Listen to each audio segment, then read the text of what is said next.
우리가 오늘 읽은 베드로 전서는 당시 로마로부터의 대박해를 받고 있었던 1세기 신자들을 향하여 사도 베드로가 쓴 편지입니다.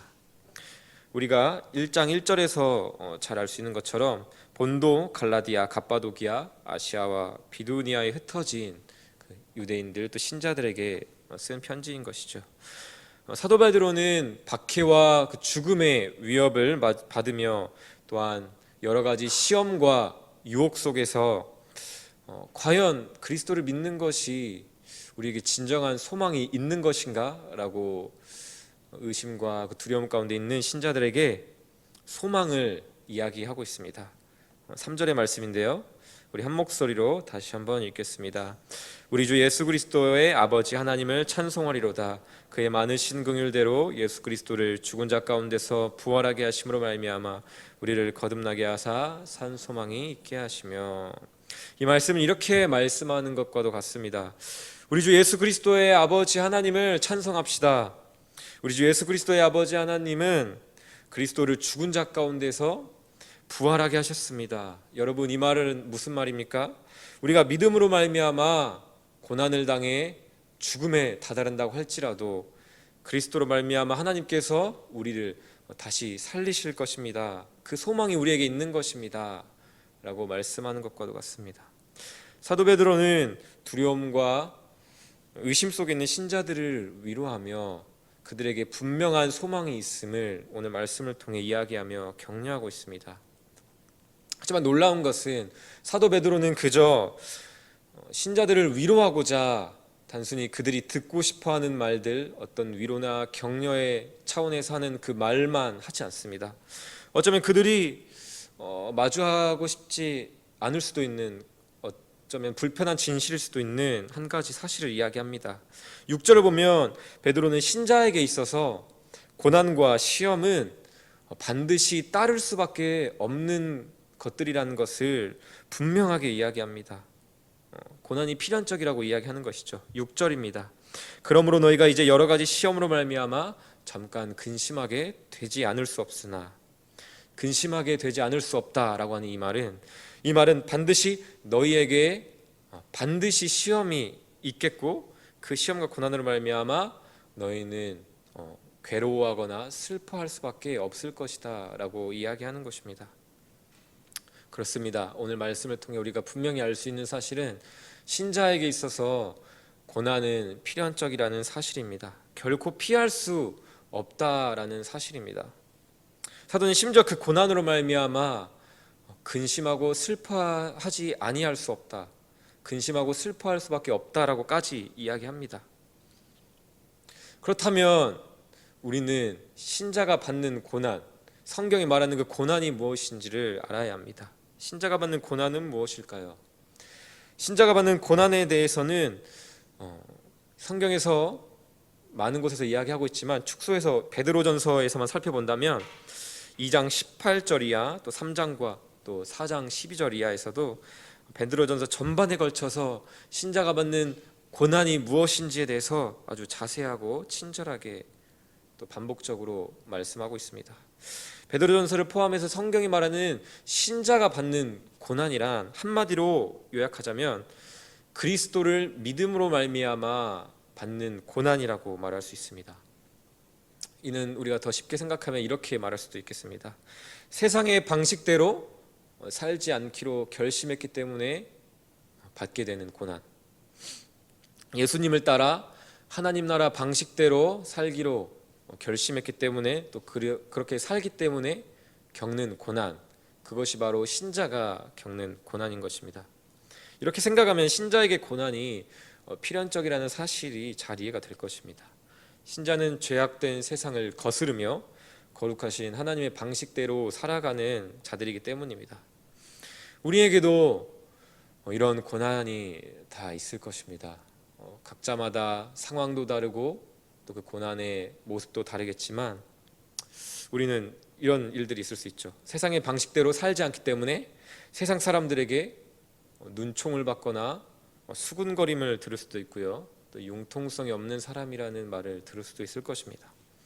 어쩌면 때로는 세상의 방식대로 살지 않아야 한다는 사실, 그리고 하나님의 나라의 방식대로 살아야 된다는 사실을 알면서도 그렇게 하지 못하는 자신의 모습을 보며 괴로워할 수도 있을 것입니다. 그 또한 신자의 고난이라고 말할 수도 있겠죠. 왜냐하면 그리스도를 믿음으로 말미암아 삶에 대한 재정의가 일어났기 때문에, 주님을 믿기 이전에는 고난이 아니었던 것이 이제는 고난이 되었기 때문에, 싸움이 되었기 때문입니다. 어쩌면 신자로서 세상에 있지만 세상에 속하지 않는 자로서 사는 고난과도 같은 삶으로 인해, 그 싸움과 그 삶으로 인해 지치고 많은 위로가 필요한 이들이, 또한 낙심한 분들이 많이 계실지도 모르겠습니다. 오늘 우리가 읽은 베드로전서는 이 베드로전서를 받은 신자들 또한 분명 그런 마음들이 있었을 것입니다. 거듭되는 그 로마의 박해 가운데 낙심되고 지치고 힘든 그런 마음들이 있는 것이죠. 그런 신자들과 우리에게 베드로 사도는 끊임없이 한 가지 사실을 신자들로 말미암아 기억하게 합니다. 끊임없이 한 가지를 상기시킵니다. 그것은 바로 신자란 그리스도로 말미암은 자들이라는 그 한 가지 사실을 계속해서 강조하고 이야기합니다. 3절에서는 예수 그리스도를 죽은 자 가운데서 부활하게 하심으로 말미암아 거듭난 자가 신자라는 사실을 이야기하고 있고요. 계속해서 예수 그리스도를 보지 않고도 너희가 기뻐하고 믿는다, 계속 예수 그리스도를 이야기하면 21절에서는 또한 너희는 그를 죽은 자 가운데서 살리시고 영광을 주신 하나님을 그리스도로 말미암아 믿는 자라고 말합니다. 그리스도로 말미암아 그 믿음을 가진 자라고 이야기를 하는 것이죠. 23절에서는 거듭남이 썩어질 씨가 아닌 썩지 아니할 씨, 곧 살아있는 항상 있는 하나님의 말씀으로 되었다고 이야기하고 있습니다. 복음이신 그리스도가 곧 이 말씀이죠. 이 말은 살아있고 항상 계시는 그리스도로 말미암아 너희는 거듭난 자라는 사실을 이야기하고 있는 것입니다. 이렇듯 사도 베드로는 신자란 그리스도로 말미암아 거듭난 자이며, 부활하신 그리스도로 말미암아 부활과 산 소망이 있는 자들임을 끊임없이 강조하고 있습니다. 베드로는 왜 이토록 끊임없이 그리스도를 강조하고 또 강조하는 것일까요? 그것은 바로 그리스도가 신자의 전부가 되기 때문입니다. 그리스도 덕분에 거듭났고, 또 그리스도 덕분에 부활의 소망이 있는 신자는, 이 표현이 어울릴지 모르겠지만, 그리스도 덕분에 기꺼이 고난에 참여하며 또 고난을 받는 영광을 누리는 자들인 것입니다.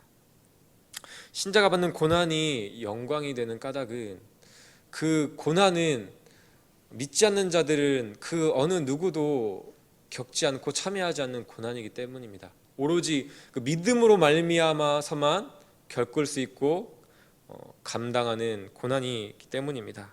이 고난은 단순히 세상적인 관점에서 말하는 어떤 육체적, 정신적 고통을 이야기하는 것이 아니죠. 그 어떤 아픔이나 괴로움이 아닙니다.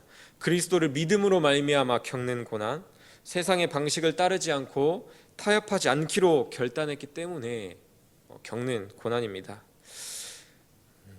우리도 신자로서 마땅히 이러한 고난이 있어야 될 줄로 믿습니다.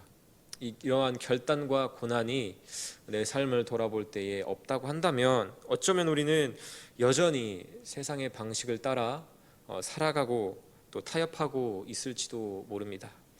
하지만 이럴지도 모르는 우리의 모습을 향하여 사도 베드로는 이렇게 말씀합니다. 너희가 음란과 정욕과 술 취함과 방탕과 향락과 무법한 우상 숭배를 하여 이방인의 뜻을 따라 행한 것은 지나간 때로 족하도다. 그렇습니다. 하나님의 뜻을 거스르는 세상의 방식대로 사는 것은 우리에겐 지나간 때로 족합니다. 우리는 이제 하나님 나라의 백성으로서 하나님 나라의 방식대로 기꺼이 살아가야 합니다. 그리고 그에 따르는 고난에 기꺼이 기쁨으로 참여해야 합니다. 이렇게 베드로 사도는 그리스도를 상기시킴으로써 신자가 왜 고난을 겪는지를 알게 하며 또 그 고난에 기꺼이 참여해야 한다고 말씀합니다.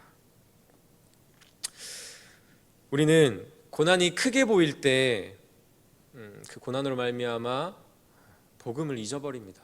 복음을 우리가 받아들였고 복음을 알지만 그 복음을 잊어버리죠. 그럴 때면 우리가 그 큰 고난의 문제 앞에서 이렇게 기도하죠. 하나님께서 그 고난을 피할 길을 내주시거나 그 고난을 해결해 주시기만을 기도하고 소망합니다. 어쩌면 오늘 이 말씀을 우리가 읽을 때 우리의 고난을 생각하며 그런 기대를 품고 읽었을지도 모릅니다. 하지만 오늘 말씀을 통해 그리스도로 말미암아 거듭났으며 부활하신 그리스도로 말미암아 부활의 산소망이 있는 우리에게 하나님께서는 분명히 말씀하십니다. 거듭남, 소망, 생명, 그 모든 것이 그리스도로 말미암은 너희여.